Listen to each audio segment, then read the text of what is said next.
life's tough questions for you. And welcome back to Life's Tough Questions, where once again we ask those questions that are difficult, interesting, and sometimes a little bit ridiculous. Once again joining me is Yuri. Nice to be here. And I'm Rowan. And we're going to be asking we'll ask three questions today. So we'll get straight onto them. Yeah, let's go. Alright, so question one. Would you rather be able to know if anyone was lying to you, or be able to tell convincing lies really well to anybody? Now, this is noted that it can't be used for profit, personal gain, like money or that, so you can't really exploit it to get cash. So, for me, personally, I think I would like to be able to tell really good lies to people. Like, knowing what people think about me, I mean, I take things, like, probably a little bit emotionally as such. So knowing what people truly thought about me, I think it would be really difficult to deal with these, especially your good friends or your family if they were holding things back. Whereas convincing people to tell, telling them that this is how they should think, or this is what happened, or that makes me, on an emotional level, feel more comfortable.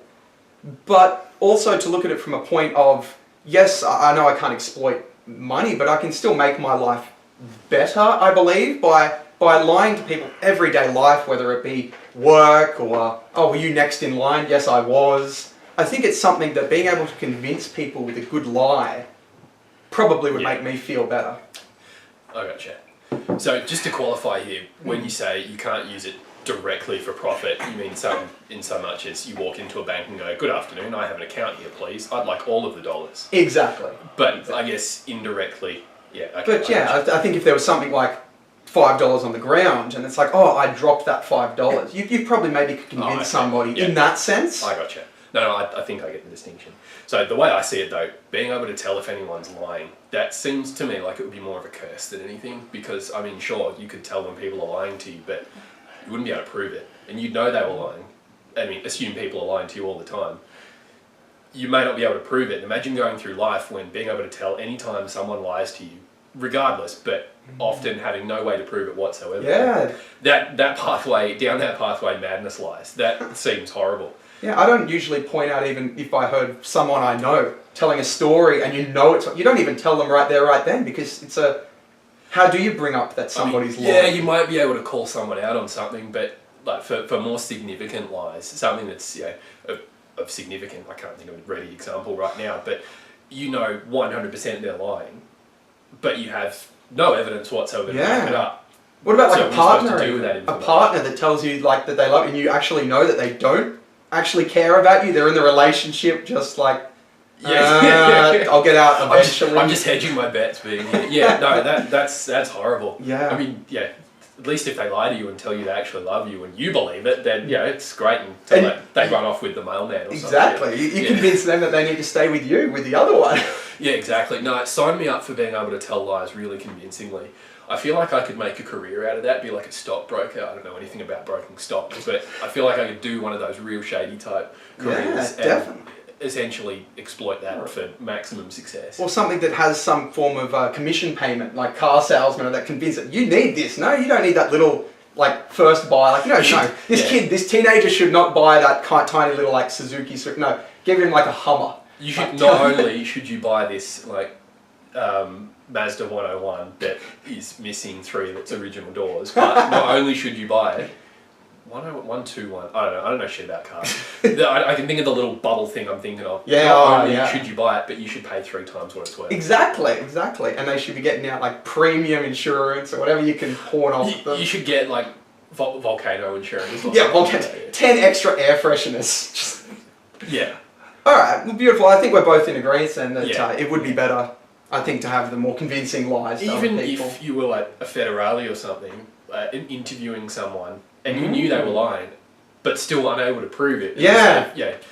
Again, unless you make the final call, judge. Yes, he is guilty, but all evidence point to guilty. Guilty. Yeah. All right. Well, let's move on to our second question then. Would you like to read it for us? I'd love to. All right. Would you rather be the second smartest person in the world, or be the most attractive person in the world? Can I be both? Yeah. I'm already number one. So no. Yeah, anyway, definitely. sorry. Let's look at these You're questions. definitely up there. Like if that's like if we were rating it, then you're a 5-star man. Anyway, go on. Would you like to go first? No, go ahead. No? Alright, gee.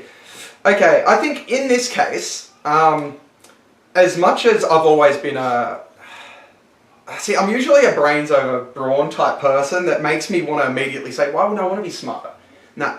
But, that being said, I think it does peck at me being that second smartest, knowing that it's like in a race where you come fifth, and you're like, oh, I came fifth. If you come second just before first, or even fourth, where you're just like, I just missed out on a third place medal. Exactly. You feel bad that you just never made number one. So, whereas the most attractive person, I look at what some of these celebrities are making. I mean, I don't know the name of whatever that guy is, a more attractive one from Supernatural. Probably get people arguing over that. But he's like getting like 13 or 16 million an episode. You talking about that dude that was in Gilmore Girls? That dude. I think so, yeah. Yeah, right. I know. Yeah, because he's ridiculous money. I'm just thinking, why do I want to be smart?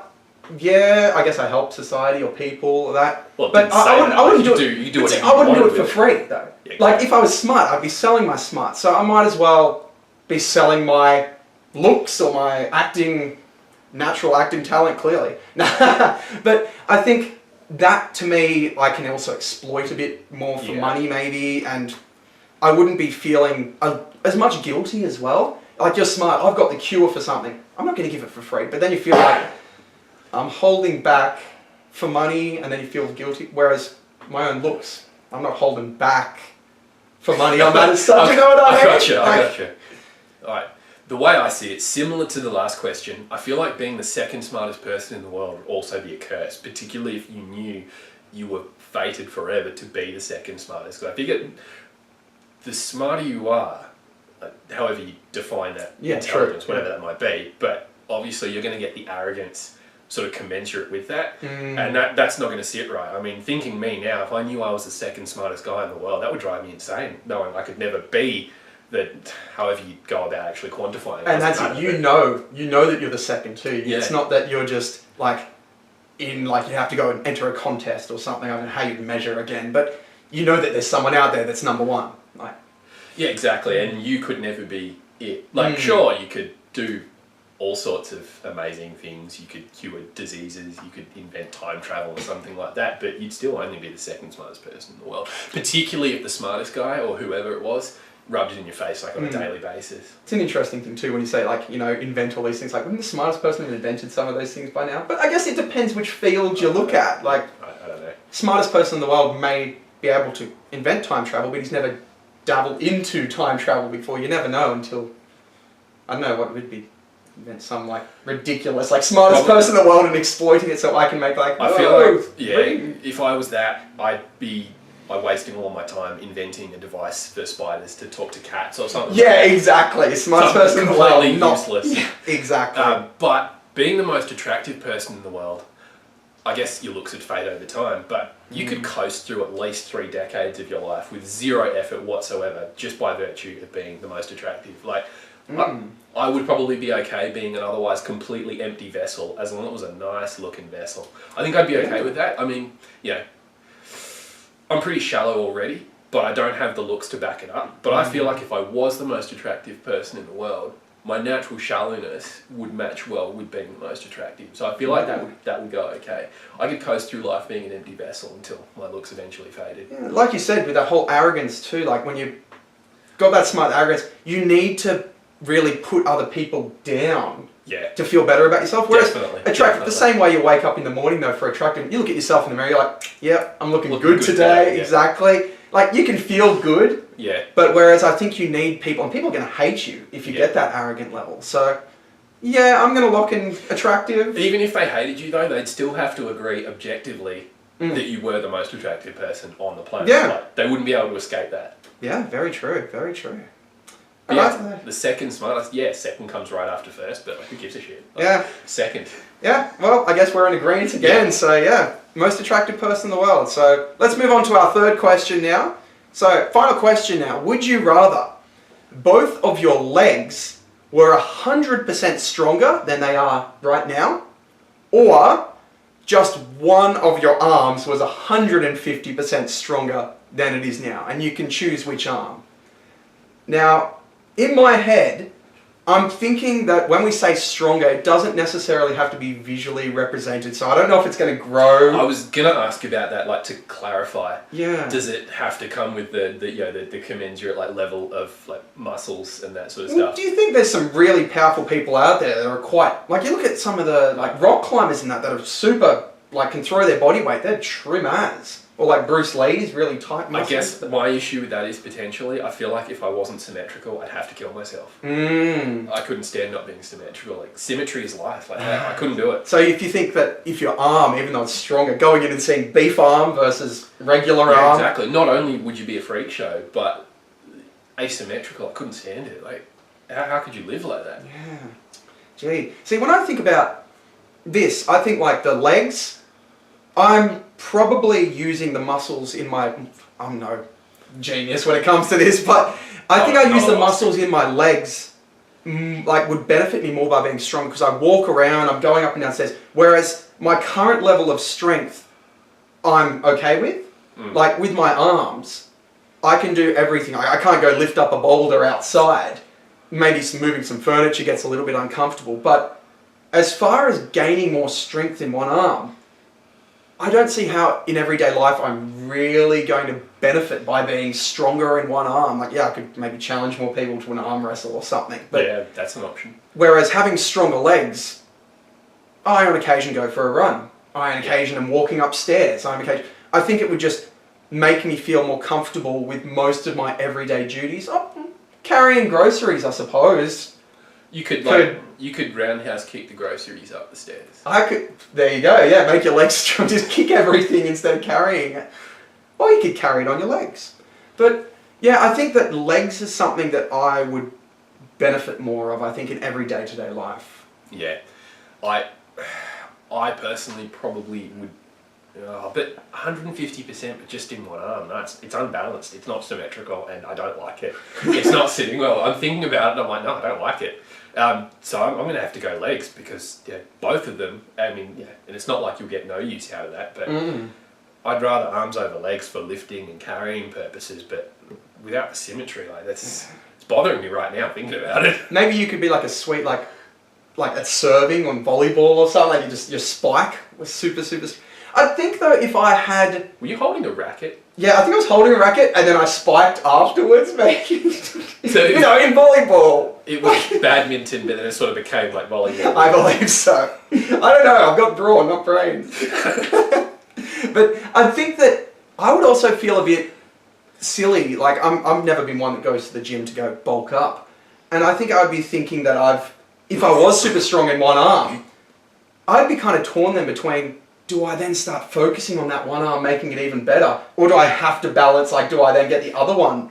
No, because I feel like it'd be one of those things where you're locked into it permanently that, it's always going to keep increasing. A relative 150% relative to your other arm. Does it mean I could work this arm and this one's getting bigger? I don't know. I'm reading things into the question that aren't there. But I mean, it seems like for the terms of the question, it'd be like, oh, one of my arms is 150% stronger, but now I'll just work out the other one and make it equal. That's stupid. Yeah, well, why not debate that down in the comments of that? If you think there's something interesting about that you might like to debate what might change or adjust, it might be good. Yeah, still legs. Legs. All right, well, look, that's all we've got time for today. So get down, get commenting in here. You've got Facebook, you've got Twitter. I'm sure we've got links up by now, working all nice. We have a Twitter? I believe we do. I've never been on Twitter in my life. Yeah, I don't know. I sometimes might send something up in there. That's the one with the bird picture. Yeah. I don't know, there's like an Instagram camera. Apparently we've got Twitter. Who knew? Anyway, look, the links should be in the comment section or in the description section down there. It's been great. Would you rather stay inside for all your life, or fly around the air 100 miles as a knife? I wonder what it is that you would do. That's why I've got life's tough questions for you.